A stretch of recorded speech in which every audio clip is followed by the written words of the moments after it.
പ്രിയമുള്ളവരെ, കാമില റൂമിയുടെ പ്രണയം. ഇത് ഷബ്നം നൂർജഹാൻ എന്ന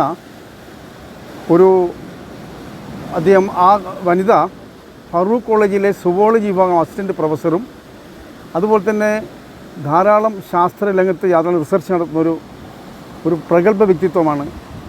അതോടൊപ്പം തന്നെ സൂഫിയുടെ ആത്മീയതയുടെ ആഴത്തിൽ സഞ്ചരിച്ച അനുഭവിച്ച ഒരു മഹിളാ രത്നം കൂടിയാണ് ഷബ്നം നൂർജഹാൻ.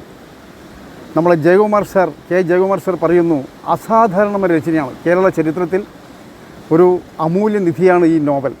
ഇത് നോവൽ മാത്രമല്ല, ജീവിതഗന്ധിയാണ്. കാരണം ഞാൻ ഈ പുസ്തകം എൻ്റെ കയ്യിൽ എങ്ങനെ എത്തിച്ചേർന്നു, ഇത് ആരും പറഞ്ഞിട്ടോ പ്രേരിപ്പിച്ചിട്ടോ ഞാൻ ചെയ്യുന്നതല്ല. എനിക്കത് തോന്നി. ഞാൻ സിദ്ധാർത്ഥ എന്ന് പറയുന്ന നോവൽ എത്രയോ വർഷങ്ങൾക്ക് മുമ്പേ വായിച്ചതേ ഉള്ളൂ. പിന്നെ നോവലുമായിട്ട് എനിക്ക് അത്ര പരിചയമില്ല.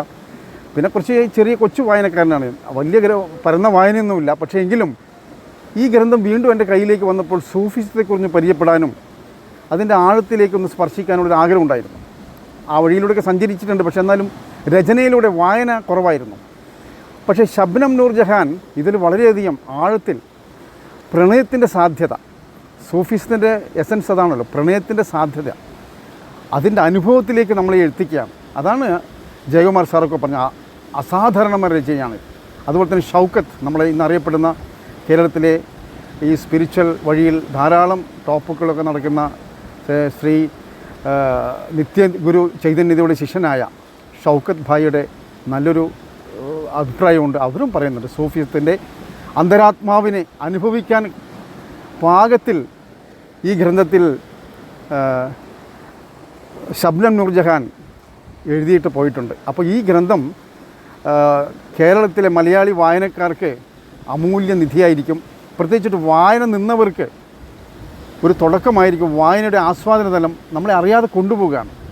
ഒരു വിരസതയില്ലാതെ ധാരാളം അതിലൂടെ പ്രണയത്തിൻ്റെ ധാരാളം വശങ്ങൾ, അതിൻ്റെ അപകടവും അതിൻ്റെ അനുഗ്രഹവും നമുക്കൊരുമിച്ച് ആസ്വദിച്ച് അതിൻ്റെ പരിപൂർണ സാക്ഷാത്കാരത്തിലേക്ക് എല്ലാവരെയും കൂട്ടിയോജിച്ചുകൊണ്ട് എല്ലാ മതസാരവും ഏകമാണ് എന്നുള്ള ഒരു അവസ്ഥയിലേക്ക് എത്തിക്കുകയാണ്. എല്ലാ ദൈവവിശ്വാസത്തിൻ്റെയും ആന്തരികമായ കാതലൊന്നാണ്.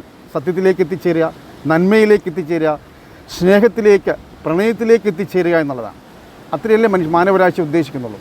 ആ തലത്തിലേക്ക് ഷബ്നം നൂർജഹാൻ വളരെയധികം ആഴത്തിൽ ഈ നോവലിൽ സ്പർശിച്ചിട്ടുണ്ട്. അവരുടെ മറ്റും കൃതികളുണ്ട്. ഞാൻ ഈ ബുക്ക് നിങ്ങളെ ഈ കേരള വായനക്കാർക്ക്, കൈരളിക്ക്, മലയാളികൾക്ക് ഒരു മുതൽക്കൂട്ടാണ്. ഇത് വായിച്ചാൽ ഒരിക്കലും ഒരു നഷ്ടമാകില്ല. ഇത് മാതൃഭൂമിയാണ് പബ്ലിഷ് ചെയ്തിട്ടുള്ളത്. അതുകൊണ്ട് നിങ്ങൾ മാതൃഭൂമി പബ്ലിക്കേഷൻസിൽ ഈ പുസ്തകം കിട്ടും. ഇതെൻ്റെ സ്വന്തം താല്പര്യത്തിൽ ഞാൻ ചെയ്യുന്നതാണ്. ആരും പ്രേരിപ്പിച്ചിട്ടോ പറഞ്ഞിട്ടോ അല്ല. എൻ്റെ ഹൃദയത്തിൽ തോന്നിയ എൻ്റെ ഹൃദയാഭിലാഷമാണ് ഞാൻ ഈ ബുക്ക് നിങ്ങളെ പരിചയപ്പെടുത്തുന്നത്. ഇത്രയും കാര്യം എന്നെ ശ്രദ്ധിച്ചതിൽ നന്ദി, നമസ്കാരം. വീണ്ടും കാണാം.